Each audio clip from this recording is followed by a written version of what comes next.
Hello students, this is lecture number 2 of hydrogen, and in this class we are going to discuss the position of hydrogen in periodic table. Long form of periodic table में हमारे पास 4 blocks हैं, right? और 7 periods हैं, 18 groups and 7 periods हैं, right? तो जब हम first period की बात करते हैं तो फर्स्ट पीरियड में सिर्फ 2 ही एलिमेंट आते हैं, एक हाइड्रोजन है, दूसरा हीलियम है. तो हीलियम जो है वो एकदम लास्ट ग्रुप में यानी ग्रुप 18 में नोबल गैसेस के साथ प्लेस किया हुआ है.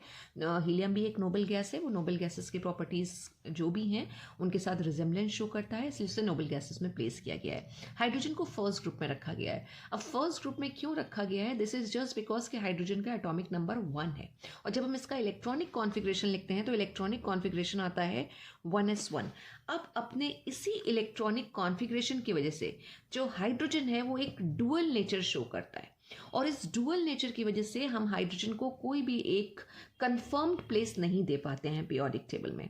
किस तरह से डुअल नेचर आता है? तो अगर हम इसके इलेक्ट्रॉनिक कॉन्फ़िगरेशन को देखें और अगर हम एल्कली मेटल्स के इलेक्ट्रॉनिक कॉन्फ़िगरेशन की बात करें तो एल्कली मेटल्स का इलेक्ट्रॉनिक कॉन्फ़िगरेशन जो जनरल इलेक्ट्रॉनिक कॉन्फ़िगरेशन हम लिखते हैं वो है NS1, यानी उनकी जो आउटर मोस्ट ऑर्बिटल है, सबशेल है, उसके अंदर जो लास्ट इलेक्ट्रॉन है वो अनपेयर्ड फॉर्म में होगा, सिंगल होगा और एस सबशेल में एंटर करेगा. सेम वही चीज़ हाइड्रोजन के साथ है. हाइड्रोजन का एक इलेक्ट्रॉन जो है वो एस सबशेल में प्रेजेंट होता है. तो एल्कली मेटल्स की तरह इनके पास भी आउटर मोस्ट शेल में हाइड्रोजन के पास तो वैसे एक ही शेल है, तो जो एक इलेक्ट्रॉन है वो उसकी आउटर मोस्ट शेल या वैलेंस शेल में एक इलेक्ट्रॉन होता है, और एल्कली मेटल्स में भी यही चीज़ रहती है, राइट? तो एल्कली मेटल वाला कॉन्फ़िगरेशन ये शो कर रहा है, जो एल्कली मेटल्स का कॉन्फ़िगरेशन है उसके साथ रिजेम्बलेंस शो कर रहा है. एल्कली मेटल्स भी अपना एक इलेक्ट्रॉन डोनेट करती हैं और क्या बनाती हैं? यूनिपॉजिटिव या मोनोवेलेंट कैटायन बनाती हैं. हाइड्रोजन भी एक अपना इलेक्ट्रॉन डोनेट करता है और हमें पता है वो H+ आयन का फॉर्मेशन करता है, राइट? अभी हम बात कर रहे थे डुअल नेचर की, तो एक तो ये हो गया कि ये रिजेम्बलेंस किससे शो कर रहा है? एल्कली मेटल्स के साथ रिजेम्बलेंस शो कर रहा है. इसी के साथ साथ अगर हम इसको देखें तो ये हेलोजेंस के साथ भी रिजेम्बलेंस शो करता है, राइट? हेलोजेंस के साथ किस तरह से शो करता है? हेलोजेंस का जनरल कॉन्फ़िगरेशन होता है, अगर हम हेलोजेंस की बात करें तो हेलोजेंस का जनरल कॉन्फ़िगरेशन आता है NS2 और NP5, राइट? या ये कहें कि इनकी जो आउटर मोस्ट शेल है उसके अंदर 7 इलेक्ट्रॉन्स प्रेजेंट होते हैं, और ये एक इलेक्ट्रॉन को एक्सेप्ट करके अपना ऑक्टेट कंप्लीट करते हैं हेलोजेंस जो है, यानी कि फ्लोरीन, क्लोरीन, ब्रोमीन और आयोडीन. अब अगर हम हाइड्रोजन की बात करें तो हाइड्रोजन के पास एक इलेक्ट्रॉन है, वो एक इलेक्ट्रॉन एक्सेप्ट करेगा और वो भी नोबल गैस का कॉन्फ़िगरेशन, ऑक्टेट नहीं एक्वायर करेगा लेकिन हीलियम का कॉन्फ़िगरेशन, यानी कि वो डुप्लेट एक्वायर करेगा.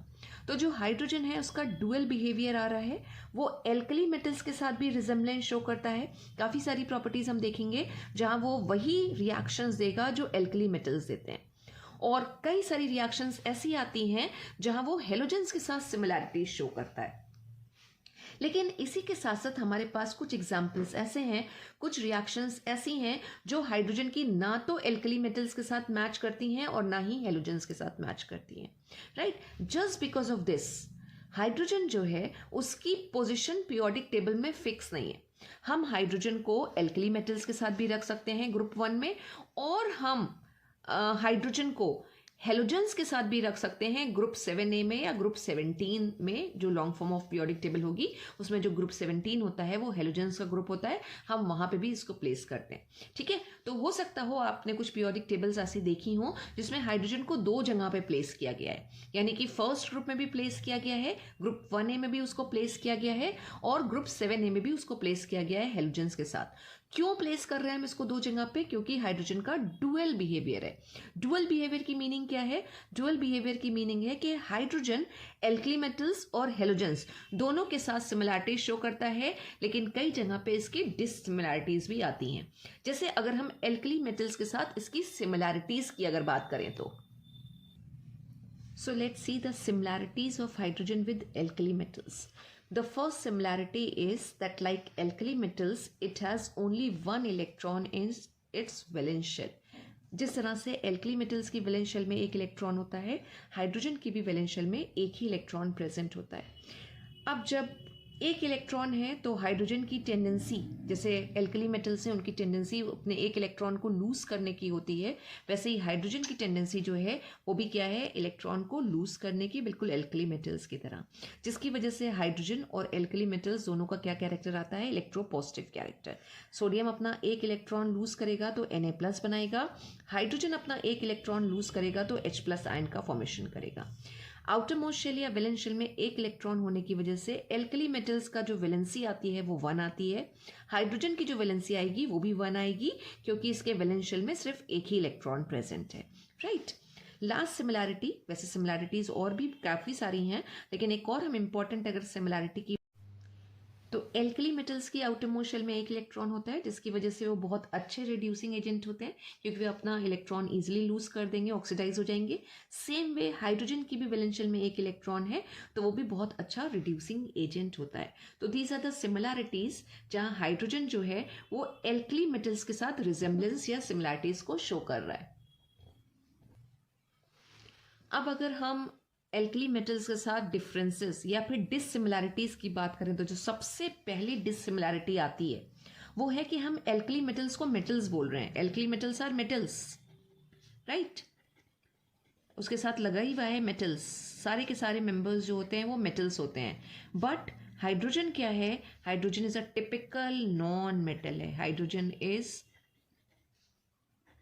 Typically non metal, typical non metal है। सेकेंड डिफरेंस की बात करें तो एटॉमिसिटी की बात होती है। अभी हमने बात करी थी कि जो हाइड्रोजन है वो डायटॉमिक नेचर है, hydrogen is diatomic, right. But alkali metals जो हैं, but alkali metals are monoatomic, alkali metals are monoatomic, यानी जो एटॉमिसिटी आएगी वो 1 आएगी, राइट। अगेन अगर हम एक और डिससिमिलैरिटी देखें, डिफरेंस देखें, तो वो नेचर ऑफ ऑक्साइड का डिफरेंस आ जाता है, नेचर ऑफ ऑक्साइड, राइट। अब नेचर ऑफ ऑक्साइड, अगर हम हाइड्रोजन के ऑक्साइड की बात करें तो हाइड्रोजन का ऑक्साइड हमारे पास है H2O, डाई हाइड्रोजन ऑक्साइड। इसका नेचर क्या होगा, ये होता है neutral, right, pure water neutral होता है। लेकिन सोडियम का जो ऑक्साइड होगा, सोडियम का ऑक्साइड बनेगा Na2O, इसका नेचर क्या होगा, इसका नेचर होगा बेसिक। तो बहुत ही ज़्यादा डिफरेंस है ऑक्साइड के नेचर में।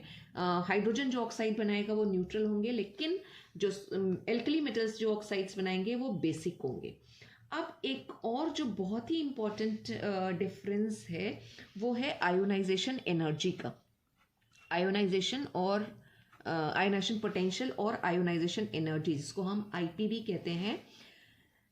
वी नो कि एल्कली मेटल्स की IP बहुत ही कम होती है, राइट, यानी वो अपना एक इलेक्ट्रॉन बहुत आसानी के साथ लूज कर देती हैं। वो जो वैलेंस शेल का इलेक्ट्रॉन है वो लूजली बाउंड होता है, जिसकी वजह से वो अपना एक इलेक्ट्रॉन दे देंगी, एक इलेक्ट्रॉन डोनेट कर देंगी और नोबल गैस कॉन्फिगरेशन एक्वायर कर लेंगी। लेकिन हाइड्रोजन के साथ क्या है कि हाइड्रोजन के पास सिर्फ एक ही इलेक्ट्रॉन है, राइट, उसके पास एक ही इलेक्ट्रॉन है जो उसकी एक ही शेल में अवेलेबल है, न्यूक्लियर फोर्स बहुत ज़्यादा लगेगा और हाइड्रोजन अपना इलेक्ट्रॉन आसानी से नहीं देता है। तो जब हम IP को कंपेयर करते हैं हाइड्रोजन की एल्कली मेटल्स के साथ, तो जो हाइड्रोजन की IP है उसकी वैल्यू आती है 1312 से याद रखिएगा, 1312 1312 या 1312 किलो जूल पर मोल, राइट, ये हाइड्रोजन की IP है। और इसे कंपैरेटिवली अगर हम सोडियम की IP देखें, सोडियम Na, इसकी अगर हम IP1 देखें तो इसकी IP1 आती है 495 किलो जूल पर मोल, राइट। और जैसे जैसे हम और नीचे की तरफ मूव करेंगे ये IP और कम होती चली जाएगी।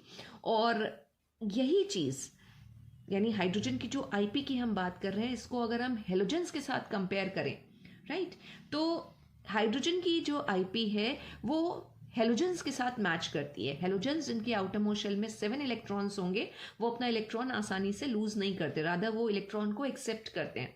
तो जब हम इसकी IP को हेलोजन की IP के साथ कंपेयर करेंगे, देन वी विल सी कि क्लोरीन की जो IP है उससे भी ज़्यादा हाइड्रोजन की IP की वैल्यू आ रही है।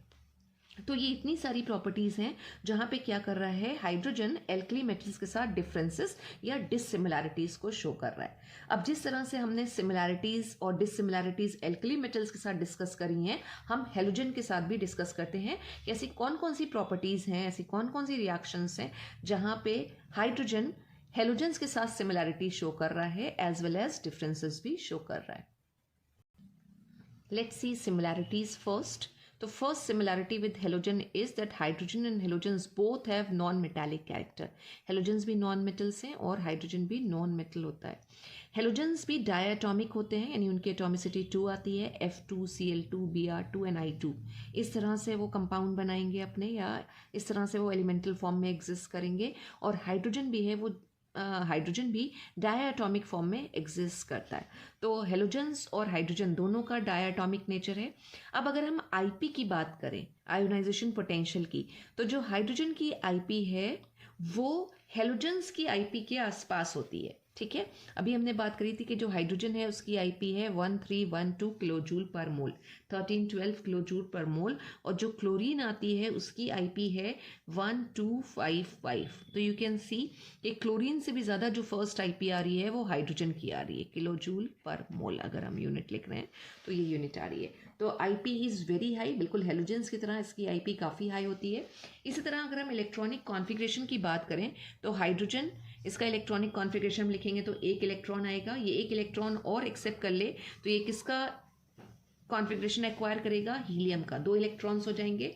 इसी तरह अगर हम फ्लोरीन की बात करें, एटॉमिक नंबर 9 होता है, डिस्ट्रीब्यूशन ऑफ इलेक्ट्रॉन 2,7 है, राइट। और फ्लोरीन यानी कि जो हेलोजन है वो भी अगर एक इलेक्ट्रॉन को एक्सेप्ट कर ले तो कौन सी इनर्ट गैस का कॉन्फ़िगरेशन आ जाएगा, नियॉन का।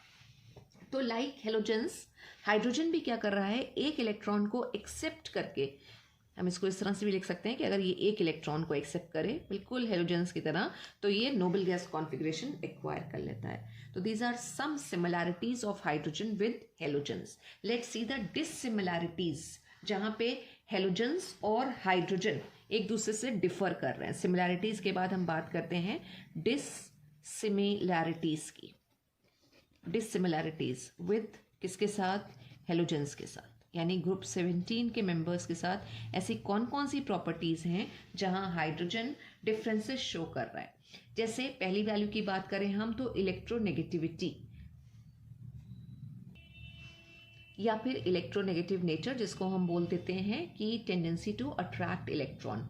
तो हेलोजेंस हमें पता है हाईली इलेक्ट्रोनेगेटिव होते हैं, उनका अट्रैक्शन इलेक्ट्रॉन के लिए बहुत होता है। उनके कंपैरेटिवली जो हाइड्रोजन है वो लेस इलेक्ट्रोनेगेटिव है, राइट, यानी it has less tendency to take up electron and to form hydride ions. जैसे हेलोजेंस हैं वो ईजिली इलेक्ट्रॉन को एक्सेप्ट करते हैं और क्या बनाते हैं, हेलाइड आयन का फॉर्मेशन करते हैं। लेकिन हाइड्रोजन ये चीज़ इतना क्विकली या ईजिली नहीं करता है। सेकेंड प्रॉपर्टी, अगर हम नेचर ऑफ ऑक्साइड की बात करें, जहाँ ये एल्कली मेटल्स के साथ भी डिससिमिलैरिटी शो कर रहा था, नेचर ऑफ ऑक्साइड। तो हेलोजन के जो ऑक्साइड्स हैं, फॉर एग्जांपल अगर क्लोरीन के ऑक्साइड की हम बात करें, डाइक्लोरोहेप्टॉक्साइड Cl2O7, इसका नेचर क्या होगा, एसिडिक। लेकिन अभी हमने बात करी थी कि वाटर का जो ऑक्साइड बनेगा उसका नेचर क्या होगा, न्यूट्रल, राइट। डाईहाइड्रोजन ऑक्साइड जो बनता है वो न्यूट्रल होता है। फिर एक जो और प्रॉपर्टी आ रही है वो है absence of lone pair of electrons, lone pair of electron या unshared pair of electron, right. जैसे अगर हम Cl की बात करें तो Cl अगर मॉलिक्यूल बनाता है, Cl2 बना रहा है, Cl2 का अगर फॉर्मेशन हो रहा है तो कुछ ऐसे होता है, इधर क्रॉस ले लेते हैं, 7 इलेक्ट्रॉन है, राइट, ये शेयरिंग हुई और इधर ये शेयरिंग हुई, और जब मॉलिक्यूल बन के आया तो मॉलिक्यूल के पास ये जो मॉलिक्यूल बनेगा Cl, इसमें दोनों जो Cl के एटम्स हैं उनके पास लोन पेयर ऑफ इलेक्ट्रॉन बचेंगे। लेकिन यही जब हाइड्रोजन के पास एक ही इलेक्ट्रॉन है, जब ये दूसरे हाइड्रोजन एटम के साथ शेयरिंग करेगा और शेयरिंग के बाद क्या बनाएगा, ये भी HH बनाएगा क्योंकि एटॉमिसिटी दोनों की एक ही है। लेकिन यहाँ पे हाइड्रोजन के पास कोई भी अनशेयर्ड पेयर ऑफ इलेक्ट्रॉन नहीं बच रहा है, तो hydrogen molecule does not have any unshared pair of electrons, while in the molecules of halogens unshared pair of electrons are present. So these are some dissimilarities of hydrogen with halogen. तो इतने सारे discussion का conclusion क्या निकलेगा? Conclusion ये है कि hydrogen alkali metals के साथ सिमिलैरिटी डिसिमिलैरिटीज़ हैं, हेलोजेंस के साथ भी सिमिलैरिटीज़ और डिसिमिलैरिटीज़ हैं, जिसकी वजह से जो हाइड्रोजन है पीरियोडिक टेबल में उसका कोई भी फिक्स प्लेस नहीं है, राइट? इसकी जो पोजीशन है वो एनॉमलस है, एबनॉर्मल है या कंट्रोवर्शियल है। हम इसको किसी एक ग्रुप में फिक्स करके नहीं चल सकते। क्यों? क्योंकि ये दो ग्रुप के साथ सिमिलैरिटीज शो कर रहा है, राइट? तो इसीलिए हम कहते हैं कि hydrogen has no fix place in the periodic table and it has allotted a separate position, right? Separate position in periodic table. Alkali metals के साथ रखा तो गया है, इसको इसलिए रखा गया है क्योंकि इसका एटॉमिक नंबर 1 होता है, तो first element of the periodic table बोला गया है, तो फर्स्ट ग्रुप में आ रहा है। लेकिन इसको ग्रुप नहीं किया गया है, ना तो एल्कली मेटल्स के साथ ग्रुप किया गया है और ना ही हेलोजन के साथ ग्रुप किया गया है। इसको एक सेपरेट पोजिशन दी गई है। इसीलिए एनसीईआरटी में भी हम एस ब्लॉक अलग पढ़ते हैं, पी अलग है, डी और एफ अलग है हमारे पास, और हाइड्रोजन एज अ चैप्टर बिल्कुल अलग है। हाइड्रोजन एक सेपरेट यूनिट की तरह है। इसे हम एल्कली मेटल्स के साथ भी नहीं पढ़ रहे हैं, और जब हम पी ब्लॉक पढ़ते हैं, हेलोजेंस पढ़ते हैं, तो वहाँ उनके साथ भी नहीं हम डिस्कस करते। हम जो फर्स्ट हेलोजन आइटम बोलते हैं वो हम फ्लोरीन को ही बोलते हैं। सेम वे जब हम एल्कली मेटल्स की बात करते हैं तो जो पहला हमारे पास एल्कली मेटल आता है वो लिथियम होता है। तो हाइड्रोजन को पीरियोडिक टेबल में बिल्कुल एक सेपरेट प्लेस दिया गया है। अब एक और भी ऐसा एलिमेंट है जिसके साथ हाइड्रोजन क्या कर रहा है, कॉन्फ़िगरेशन में सिमिलैरिटी शो कर रहा है। वो कौन सा एलिमेंट है? वो है कार्बन। अब कार्बन से किस तरह से इसकी सिमिलैरिटी आती है? अगर हम कार्बन को देखें तो कार्बन की आउटर मोस्ट शेल में कितने इलेक्ट्रॉन्स होते हैं? 4 इलेक्ट्रॉन्स होते हैं, राइट? वैलेंस शेल में 4 इलेक्ट्रॉन्स है, यानी ऑक्टेट का हाफ, 4 आधे हैं इलेक्ट्रॉन्स। इसी तरह अगर हम हाइड्रोजन को देखें तो डुप्लेट कंप्लीट करने के लिए या फिर हीलियम गैस कॉन्फ़िगरेशन एक्वायर करने के लिए कितने इलेक्ट्रॉन चाहिए? 2, और कितने प्रेजेंट है? 1, यानी हाफ इलेक्ट्रॉन्स प्रेजेंट है, राइट? तो जो हाइड्रोजन है वो कुछ तरह से या कुछ रिस्पेक्ट में हाइड्रोजन जो है वो कार्बन को भी रिजेंबल कर रहा है, क्योंकि both have a half filled shell of electrons. So this is about position of hydrogen in periodic table. Thank you so much, students.